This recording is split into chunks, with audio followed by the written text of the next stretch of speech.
खेसारी लाल यादव का रंग दे बसंती जो फिल्म है वो रिकॉर्ड बनाते आ रही है बाहुबली का। आप लोग देख सकते हैं कि खेसारी लाल यादव अपने कड़ी से कड़ी मेहनत किए हुए फलों का फल मिल रहा है। तो ये है खेसारी लाल यादव का मनोकामना।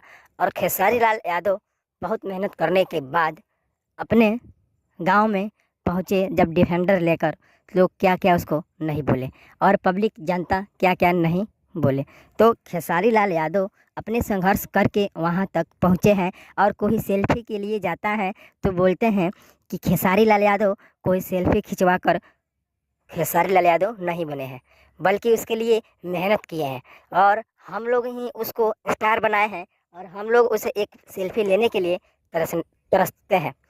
तो ऐसा ऐसा कलाकारों के लिए आप लोग क्या बोलिएगा। हम किसी को बुरा नहीं बोलते हैं। रंग दे बसंती खेसारी लाल यादव का क्या रोल निभाए हैं, वाकई में अच्छा लगता है। और इस वीडियो को देखने के बाद आप लोगों को क्या विचार हो रहा है कि खेसारी लाल यादव के पास घमंड है या पैसा का घमंड है या काम का घमंड है, और ये हो सकता है खेसारी लाल यादव कोई घमंड से चूर चूर ना हो जाए।